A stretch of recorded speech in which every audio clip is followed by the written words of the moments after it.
श्री गणेशाय नमः। श्री सीतारामचंद्र अभ्याम नमः। श्री महर्षि वाल्मीकि परिणीत श्रीमद् वाल्मीकि रामायण बालकांड 37वां सर्ग। गंगा से कार्तिकी उत्पत्ति का प्रसंग। जब महादेव जी तपस्या कर रहे थे उस समय इंद्र और अग्नि आदि सभी संपूर्ण देवता अपने लिए सेनापति की इच्छा लेकर ब्रह्मा जी के पास आए। देवताओं को आराम देने वाले श्री राम सुनो। इंद्र और अग्नि सहित समस्त देवताओं ने भगवान ब्रह्मा को प्रणाम करके इस प्रकार कहा, प्रभो, पूर्व काल में जिन भगवान महेश्वर ने हमें बीज रूप से सेनापति प्रदान किया था वे उमा देवी के साथ उत्तम तप का आश्रय लेकर तपस्या करते हैं। विधि विधान के ज्ञाता पितामह सुनो, अब लोक हित के लिए जो कर्तव्य प्राप्त हो उसको पूर्ण कीजिए, क्योंकि आप ही हमारे परम आश्रय हैं।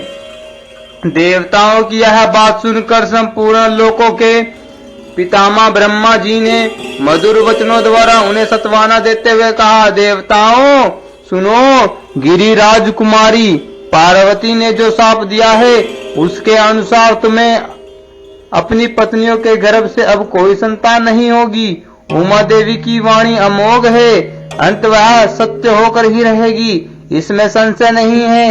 ये है उमा की बड़ी बहन आकाश गंगा, जिनके गर्भ में शंकर जी के उस तेज को स्थापित करके अग्निदेव एक ऐसे पुत्र को जन्म देंगे जो देवताओं के शत्रुओं का दमन करने में समर्थ सेनापति होगा।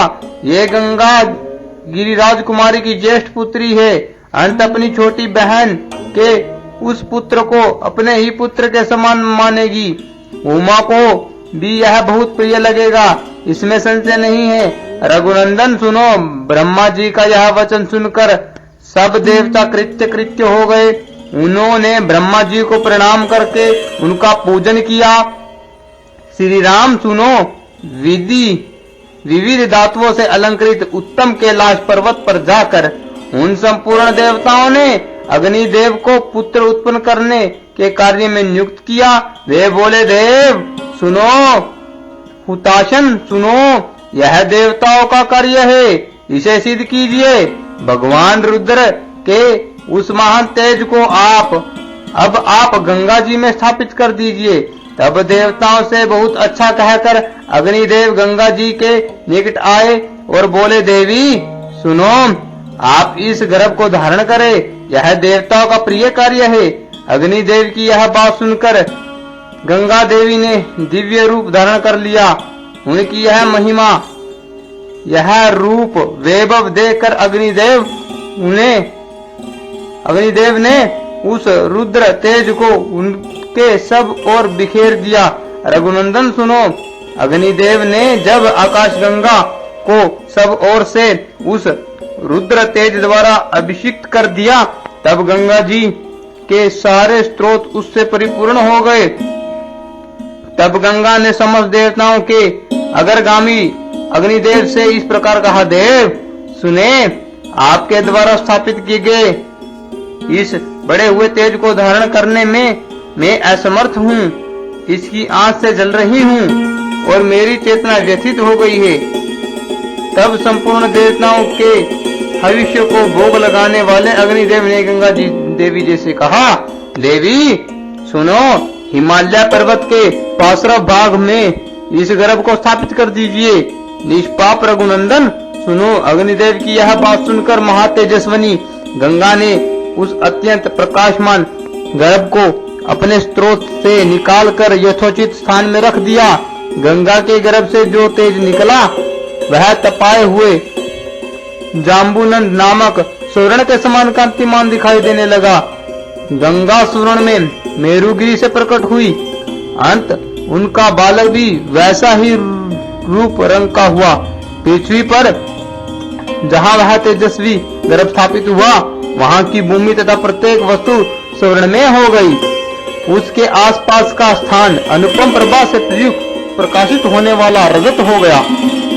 उस तेज की अक्षीणता से ही दूरवर्ती भूभाग की वस्तुएं तांबे और लोहे के रूप में परिणित हो गई। उस तेजस्वी गर्भ का जो मल था वही वहां रांगा और सीसा हुआ। इस प्रकार पृथ्वी पर पड़कर वह तेज नाना प्रकार के धातुओं के रूप में वृद्धि को प्राप्त हुआ। पृथ्वी पर उस गर्भ के रखे जाते ही उसके तेज से व्याप्त होकर पूर्वोक्त एक पर्वत और उससे संबंध रखने वाला सारा वन सुवर्ण में होकर जगमगाने लगा। पूरा सिंह रघुनंदन सुनो, तभी से अग्नि के समान प्रकाशित होने वाला सुवर्ण का नाम जात रूप हो गया, क्योंकि उसी समय सुवर्ण का तेजस्वी रूप प्रकट हुआ था। उस गर्भ के संपर्क से वहां का तरण वृक्ष लता और गुलम सब कुछ सोने का हो गया।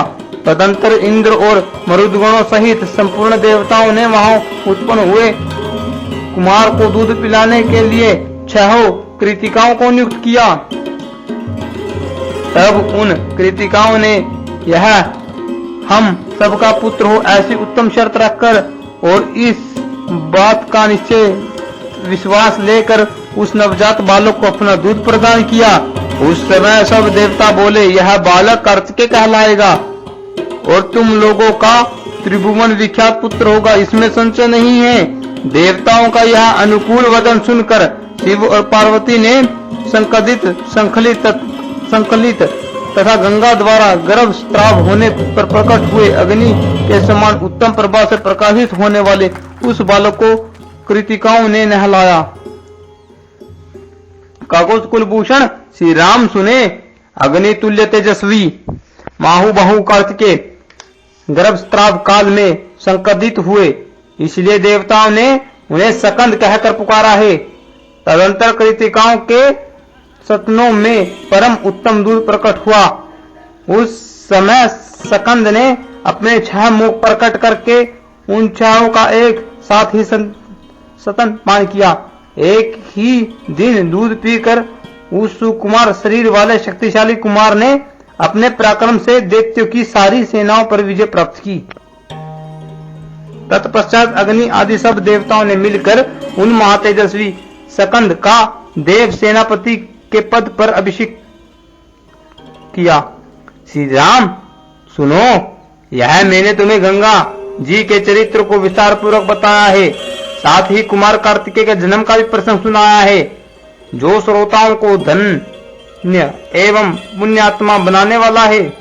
वह कुछ था, सुनो, इस पृथ्वी पर जो मनुष्य कार्तिकेय में भक्ति भाव रखता है वह इस लोक में दीर्घ आयु तथा पुत्र पात्रों से संपन्न हो मृत्यु के पश्चात सकंद के लोक में जाता है।